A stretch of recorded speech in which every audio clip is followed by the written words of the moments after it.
Hello students, I Sushma Gadaria from Suru School Bhiwadi, and today in this video we'll discuss about 8th class grammar portion poem chapter active and passive voice.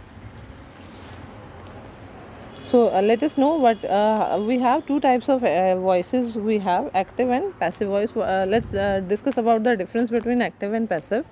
Active voice means जिसमें किसी जो एक subject है किसी काम को करता हुआ नज़र आ रहा है उसको हम बोलते हैं एक्टिव वॉइस, जिसमें मतलब जिसमें एक ये दिखाया जाता है कि जो सब्जेक्ट है he is doing something, clear. और पैसिव का मतलब है उस काम को किया जा रहा है सब्जेक्ट के से, ठीक है, सब्जेक्ट के द्वारा उस काम को किया जा रहा है, तो वो हो जाएगा आपका passive voice, clear.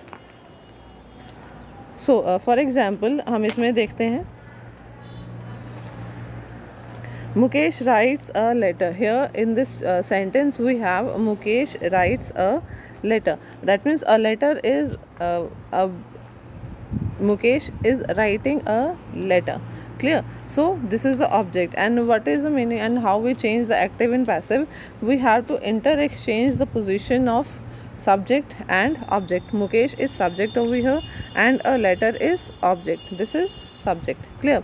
So while we are changing an active voice in a passive voice, then what we'll do, we write the object in the very starting and subject in the end, clear. We keep the object as a priority over here instead of subject. जैसे हम active voice में subject को हम priority देते हैं, उसी तरीके से passive voice में हम object को priority देते हैं, ठीक है। तो a letter is written by Mukesh. अब इसमें एक्टिव एंड पैसिव का एक बिल्कुल स्ट्रिक्ट सा रूल है कि इसमें आपकी हर कंडीशन में थर्ड पोजीशन ही, थर्ड फॉर्म ऑफ वर्ब ही आएगी, clear. So always we use the third form of verb. So here some portions which you should know. Present, simple present tense में he receives a letter, this is the simple present tense form, clear. अब इसको हम जब change करेंगे, a letter is received by him, clear. अब देखो जैसे इसमें क्या है, जब भी प्रेजेंट, सिंपल प्रेजेंट टेंस में आपके क्या आ जाएगा, आपके सब्जेक्ट की जो है, सब्जेक्ट जो होगा वो उसमें जो आपके वर्ब फॉर्म होगा वो फर्स्ट फॉर्म होगा, प्लस उसमें एस और ई एस जुड़ा होगा, ठीक है। He receives a letter is received by him. Present continuous tense में he is receiving a letter, ठीक है।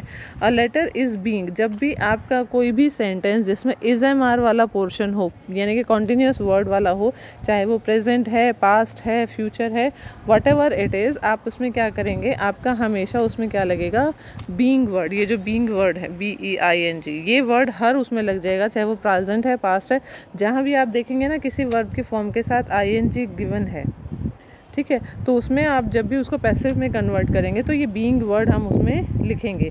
Simple past tense, he received a, अब देखो समझ में आ गया।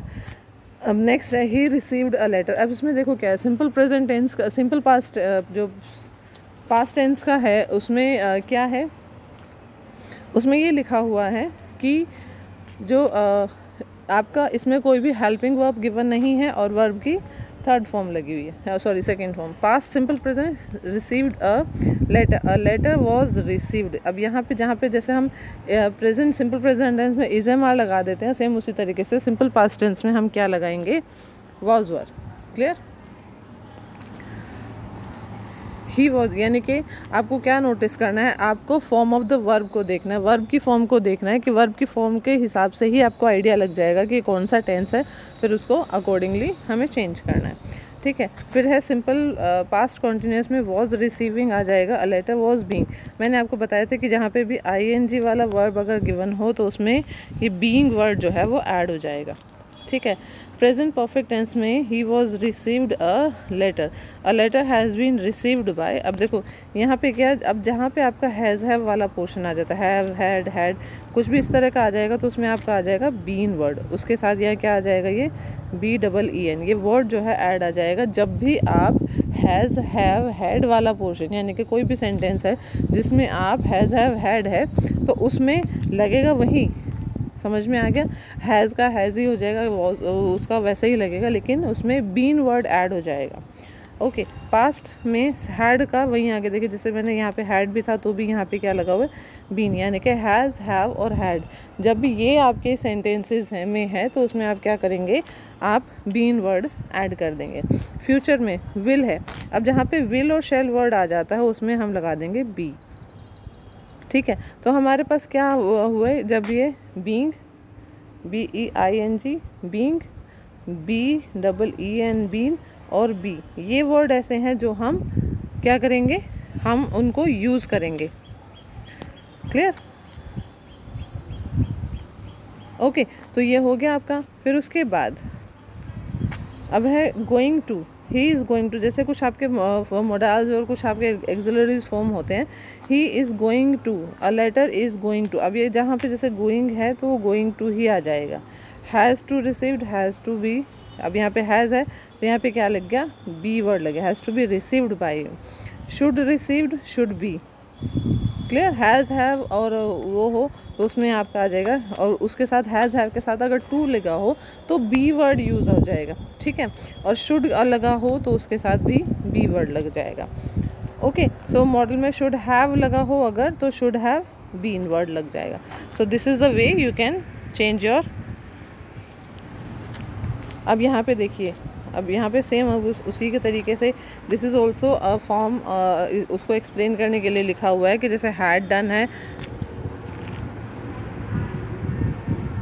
अगर देखो यहाँ पे हैड डन है तो हैड डन, हैड बीन हो जाएगा। विल डू है तो विल बी आ जाएगा। गोइंग ING है तो गोइंग वो हो जाएगा। ठीक है, फ्यूचर में अगर है तो ठीक है, मस्ट डू का आ जाएगा, होमवर्क मस्ट बी आ जाएगा। Okay, so this is the way you can change your voice in different forms. अब देखो, जैसे अब है ये कि किसको कौन सी, इसको हम कैसे किस में बदलेंगे। जैसे प्रेजेंट इंडेफिनिट टेंस है, इसका हमारे पास क्या है कि नेगेटिव और इंटेरोगेटिव सेंटेंसेस में हमारे पास आ जाएगा डू, डज और डू। उसको हम चेंज कर देंगे इज एम आर में। इज एम आर वाला कोई सेंटेंसेस है उसमें हम इज एम आर के साथ ये जो बीइंग वर्ड है ये ऐड कर देंगे। हैज़, हैव है तो हैज़ बीन और had been. Okay, has, have been है तो have been, has, have been और बीन, ये आपका ऐड हो जाएगा। ओके, एंड डिड है अगर आपका तो वॉज वर्ड में कन्वर्ट हो जाएगा। Was word is will be in, being word will be added in for present continuous, past continuous. Okay, so this is the way you have to write down these things in your fair notebook, and do practice the things, the exercises given in your fair notebook. Okay guys.